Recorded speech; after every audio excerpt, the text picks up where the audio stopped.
Assalamualaikum warahmatullahi wabarakatuh. Berjumpa lagi dengan saya Pak Handoko di dalam kanal YouTube ini. Bagi teman-teman yang baru pertama kali berkunjung di kanal YouTube ini, maka saya sarankan untuk klik tombol subscribe dan nyalakan lonceng notifikasinya ya, agar kalian tidak ketinggalan berbagai macam update video pembelajaran geografi, pembahasan soal-soal geografi. Nah, di dalam video ini saya akan membahas latihan soal geografi UTBK SBMPTN tahun 2022 untuk materi sumber daya alam.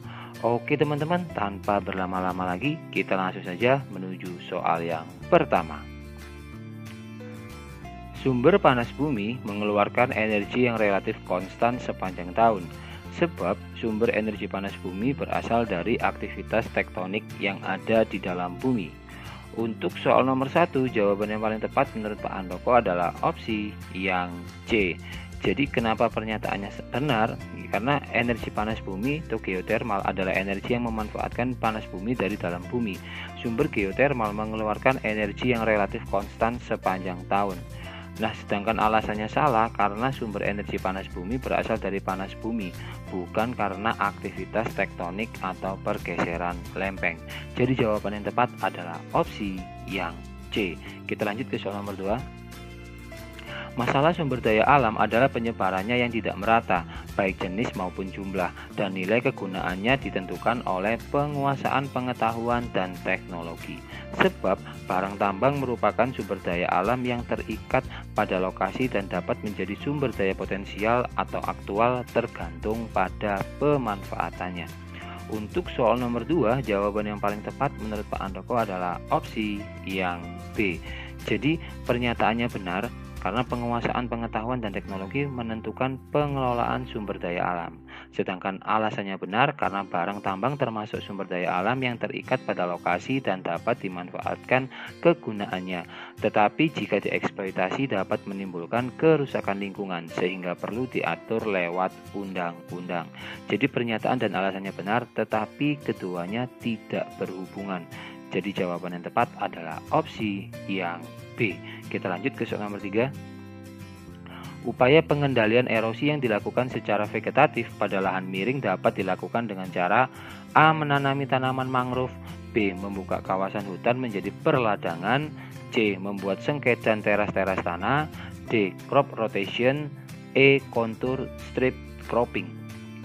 Untuk soal nomor 3, jawaban yang paling tepat menurut Pak Handoko adalah opsi yang E.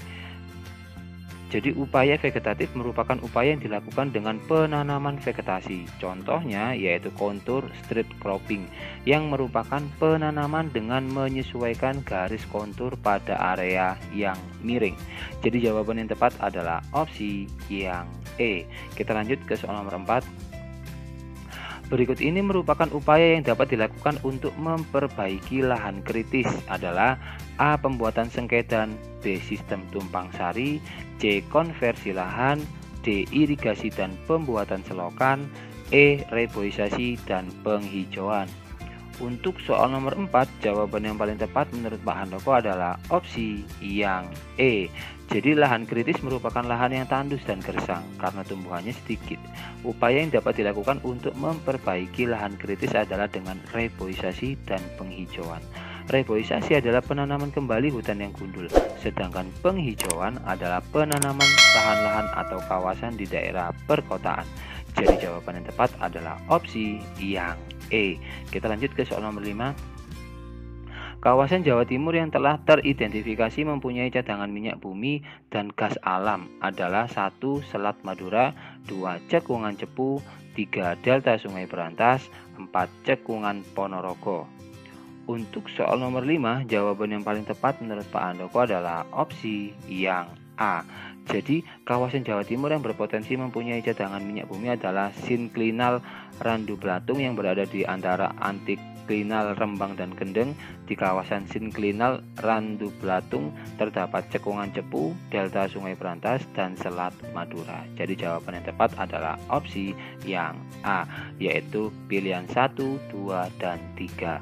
Oke, kita lanjut ke soal nomor 6. Pembukaan lahan tambang di daerah pesisir dapat menimbulkan kerusakan terumbu karang karena A. Kadar salinitas air laut berkurang. B. Kadar suspensi meningkat tajam. C. Suhu air laut meningkat tajam. D. Tekanan air laut semakin berkurang. Atau E. Densitas air laut selalu meningkat. Untuk soal nomor 6, jawaban yang paling tepat menurut Pak Handoko adalah opsi yang C. Jadi pembukaan lahan tambang akan meningkatkan suhu air laut karena perubahan kondisi lingkungan dan aktivitas yang meningkat serta limbah hasil tambang yang akan memengaruhi naiknya suhu udara dan selanjutnya akan ikut menaikkan suhu permukaan air laut. Jadi jawaban yang tepat adalah opsi yang C. Kita lanjut ke soal nomor 7. Penebangan hutan untuk dimanfaatkan kayunya dan konversi lahan pertanian menjadi lahan bangunan di suatu das dikhawatirkan akan menyebabkan 1. Bencana banjir di daerah hilir, 2. Penurunan produksi pertanian, 3. Terbatasnya air tanah pada musim kemarau, 4. Penurunan kualitas air tanah. Untuk soal nomor 7, jawaban yang paling tepat menurut Pak Handoko adalah opsi yang B.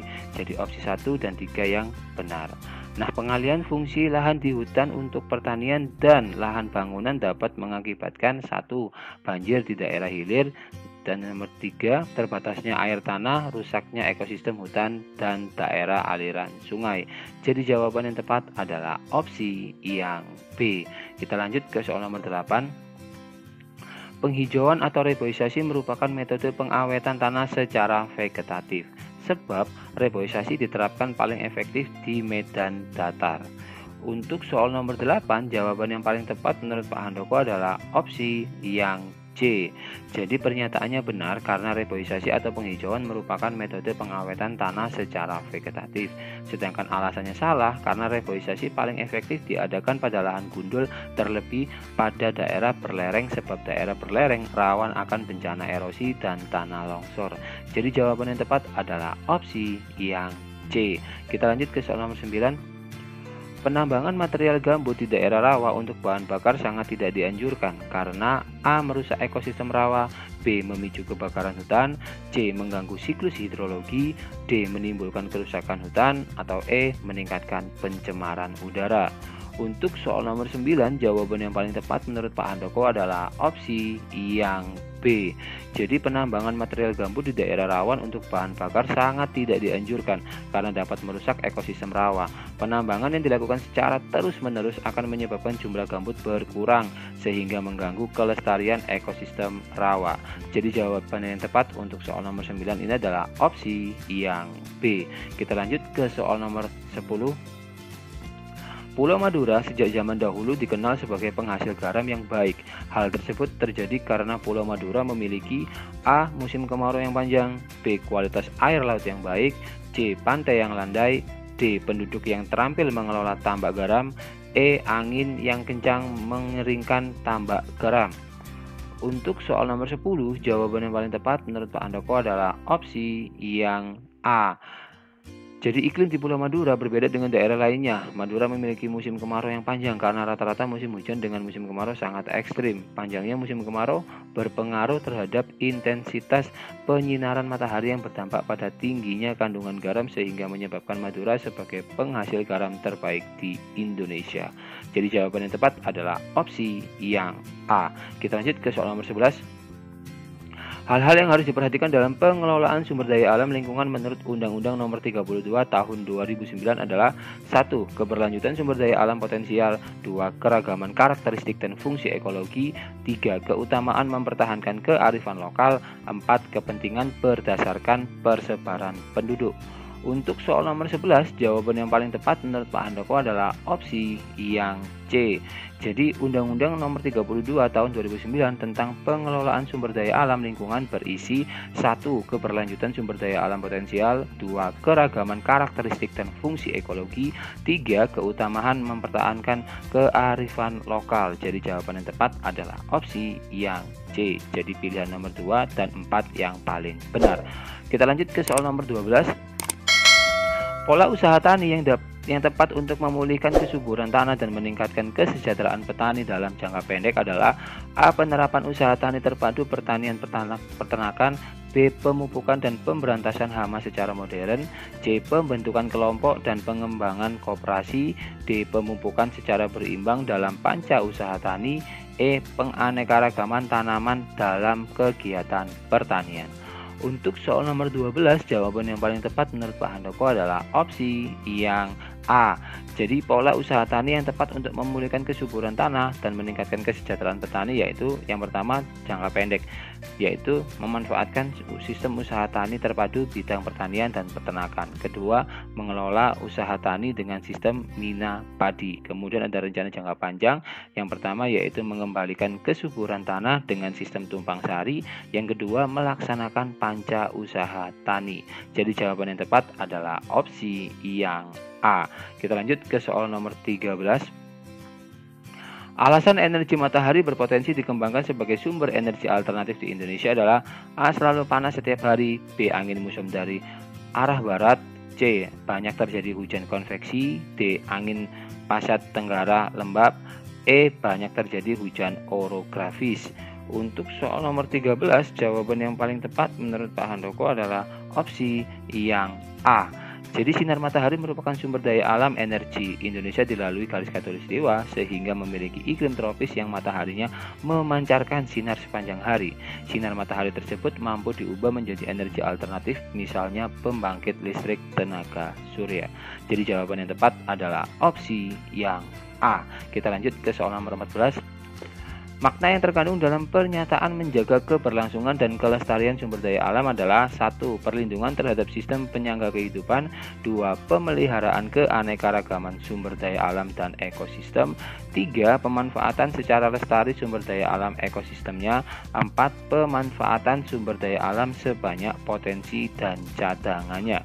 Untuk soal nomor 14, jawaban yang paling tepat menurut Pak Handoko adalah opsi yang A.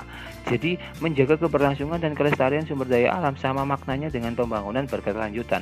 Pembangunan berkelanjutan adalah pembangunan untuk masa sekarang dan yang akan datang. Jadi, untuk menjaga kelestarian sumber daya alam, maka kita harus melakukan 1. Perlindungan terhadap sistem penyangga kehidupan, 2. Pemeliharaan keanekaragaman sumber daya alam dan ekosistem, serta pemanfaatan secara lestari sumber daya alam dan ekosistemnya. Jadi jawaban yang tepat untuk soal nomor 14 ini adalah opsi yang A. Kita lanjut ke soal nomor 15. Apa dampak negatif pemanfaatan sungai sebagai sumber energi pembangkit tenaga listrik? A. Pola aliran sungai berubah, B. Ekosistem sungai rusak, C. Aliran alami sungai terganggu, D. Sifat aliran air sungai berubah, E. Keanekaragaman hayati terusik. Untuk soal nomor 15, jawaban yang paling tepat menurut Pak Handoko adalah opsi yang B. Jadi dampak negatif pemanfaatan sungai sebagai sumber energi pembangkit tenaga listrik yaitu ekosistem sungai yang rusak. Pembangkit listrik dalam pengoperasiannya memerlukan bahan bakar. Limbah dari bahan bakar tersebut dapat merusak ekosistem sekitar sungai. Jadi jawaban yang tepat adalah opsi yang B. Wah, tidak terasa kita sudah berada di penghujung video pembelajaran ini teman-teman. Jika kalian ada pertanyaan seputar materi ini, kalian dapat menuliskannya di kolom komentar atau kalian juga bisa menanyakan hal itu kepada saya melalui kontak medsos ini ya. Saya ucapkan terima kasih bagi kalian yang telah menonton video ini hingga akhir. Jika kalian merasa video ini bermanfaat, jangan lupa bagikan video ini kepada teman-teman kalian ya, agar kebermanfaatan itu tidak hanya berhenti di kalian saja. Dan juga jangan lupa untuk klik subscribe dan like video ini. Akhir kata, Assalamualaikum warahmatullahi wabarakatuh. Salam Historia.